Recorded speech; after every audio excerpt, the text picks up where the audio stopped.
Hello SSC, কি অবস্থা তোমাদের? কেমন আছো সবাই? আশা করি সবাই অনেক ভালো আছো, সুস্থ আছো। বিগত বছরগুলোতে যারা এইচএসসি পরীক্ষা দিয়েছো এবং তোমরা যারা এখন এ বছরগুলোতে এইচএসসি পরীক্ষা দিবা, তাদের ভিতরে একটা কমন কোশ্চেন হলো, ভাইয়া এমসিকিউতে তো ভালো করি, কোনো না কোনোভাবে ভালো হয়ে যায়, কিন্তু আমরা সিকিউতে ভালো করব কিভাবে? এখন কথা হলো সিকিউ তো আরও সহজ হয়, এমসিকিউতে এক্সাক্ট অ্যান্সার চাই, তোমরা হচ্ছে অনেক ক্ষেত্রে এটা তো পারো না।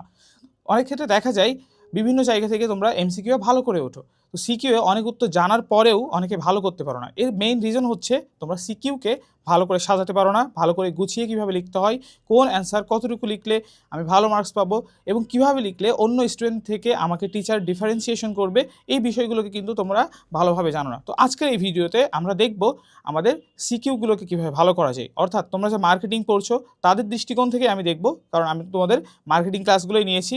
তো সিকিউতে তোমাকে যখন একটা সাদা পেজ তোমরা আর কি দেখো, তোমাদের একটা সাদা খাতা দেওয়া হয় এবং ওইখানে যে সিকিউগুলো থাকে প্রথমে কিন্তু আমাদের 4টা পার্টে বিভক্ত থাকে, ক, খ এবং গ ও ঘ, এই 4টা পার্ট।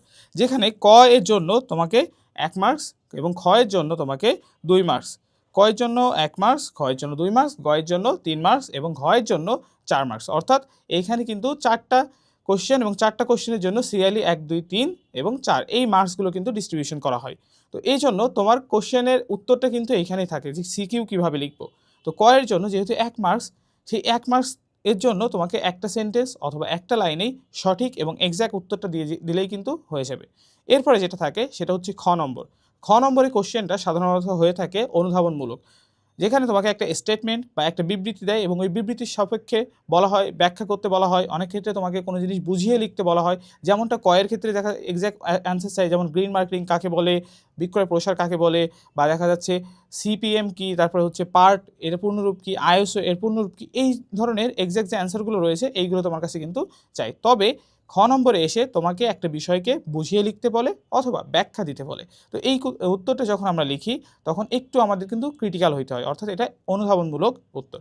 তো এখানে তোমাকে যে বিষয়ে উত্তর দিতে বলবে মনে রাখবা ওইটা সংজ্ঞা বা এক্স্যাক্ট উত্তরটা প্রথমে একটা লাইনে লিখবা এবং প্রথম একটা লাইন অথবা সেন্টেন্সে লেখার পরে এটার সপক্ষে 2 বা 3টা সেন্টেন্স তোমরা ব্যাখ্যা দেওয়ার চেষ্টা করবা। অর্থাৎ তুমি যে লাইনটা লিখেছো ওইটার সপক্ষে আরও কিছু তথ্য দিবে এবং সেই তথ্যগুলো হইতে হবে অথেন্টিক এবং তথ্যগুলো যাতে টিচার দেখেই তোমার খাতাকে অন্যদের থেকে আলাদা করতে পারে, এবং এটাকে প্যারা করবা, অর্থাৎ 2টা প্যারা। আমরা বলি খ নম্বরের জন্য 2টা প্যারা করবো। প্রথম প্যারায় যেটা থাকে সেটা হচ্ছে এক্স্যাক্ট অ্যান্সার এবং দ্বিতীয় প্যারায় যেটা থাকে সেটা হচ্ছে ওইটার সাপোর্টিংয়ে কিছু সেন্টেন্স, যেটা আমার প্রথমে যে একটা সেন্টেন্স আছে ওইটাকে আরও স্ট্রং করে তোলে।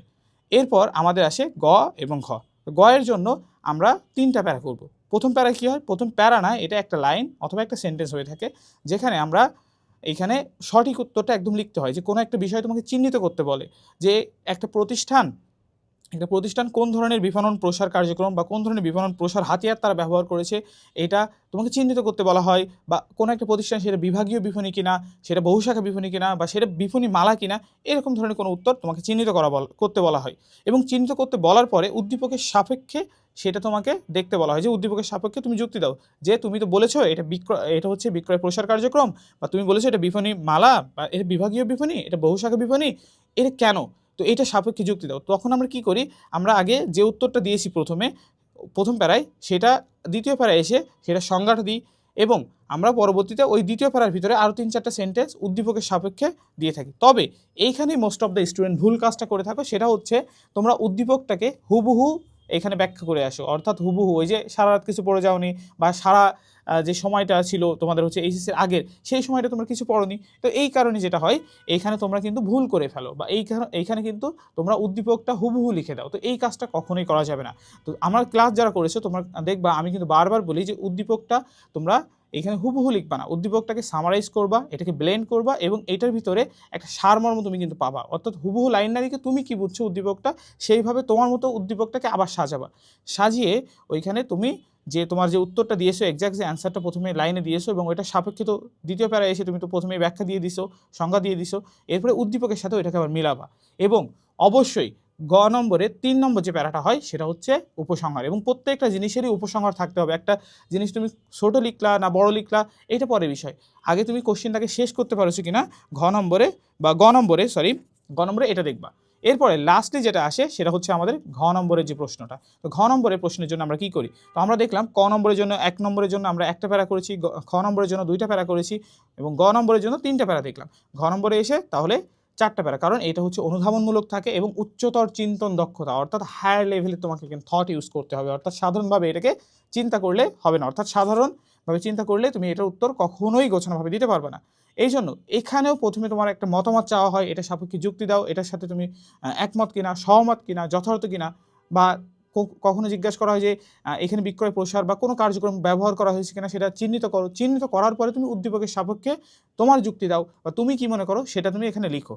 তো বেশিরভাগ ক্ষেত্রে তোমাকে আগে চিহ্নিত করতে হবে, যে কোনো কিছু বলুক না কেন প্রথমে এই প্রথম যে লাইনটা থাকবে, প্রথম প্যারা যেটা বা প্রথম বাক্য যেটা, এই প্যারাতে তোমাকে এক্স্যাক্ট অ্যান্সারটা দিতে হবে এবং এক্স্যাক্ট অ্যান্সার দেওয়ার পরে তুমি দ্বিতীয় প্যারা এসে কী করবা, দ্বিতীয় প্যারা এসে তুমি উদ্দীপক এবং এই যে তুমি যেটা চিহ্নিত করেছো ওইটার আলোকে তুমি একটা আবার নতুন প্যারা তৈরি করবা।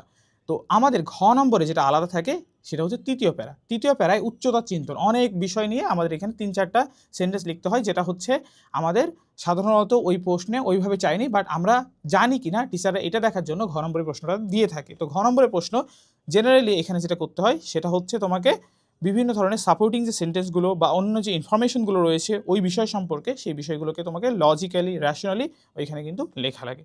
এরপরে ঘ নম্বরে আবার সেই একই জিনিস কনক্লুশন বা উপসংহার তোমাকে কিন্তু ব্যবহার করতে হবে।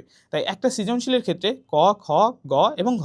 ক এর জন্য আমরা একটা বাক্য বা একটা সেন্টেন্স লিখি, খ এর জন্য একটা মূল বাক্য যেটা উত্তর থাকে এবং কিছু সাপোর্টিং সেন্টেন্স, গ এর জন্য একটা হচ্ছে তোমার এক্স্যাক্ট অ্যান্সার এবং পরবর্তীতে এটা 3-4টা বা 5টা সাপোর্টিং সেন্টেন্স লিখবা গোছানোভাবে এবং এরপরে যেটা করি সেটা হচ্ছে কনক্লুশন বা উপসংহার। ঘ নম্বরের জন্য প্রথমে এক্স্যাক্ট অ্যান্সার বা মতামত বা যেটা চেয়েছে কিনা সেটা তোমাকে লিখতে হবে, এরপরে ওটা সাপেক্ষে কিছু যুক্তি, এরপরে উচ্চতর চিন্তন যে দক্ষতা যেটা হচ্ছে তোমার একেবারে ঘ নম্বরের যে মেইন প্যারা, 3 নম্বর যে প্যারা ওইটার সাপেক্ষে কিছু তোমাকে লিখতে হবে। এরপরে 4 নম্বর মানে যে প্যারাটা সেটা হচ্ছে তোমার উপসংহার।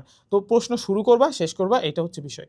আর এইখানে তোমরা যে বিষয়গুলো ভুল করো সেটা হচ্ছে তোমরা কিন্তু এইখানে তোমাদের যে প্রশ্নটা থাকে সেইখানে উদ্দীপকটা তোমরা হুবহু লিখে দিয়ে আসো, কারণ হচ্ছে তোমরা বিগত সময়ে বইতে পড়োনি, বইতে হাত দাওনি, এইটা হচ্ছে তোমাদের মেইন রিজন।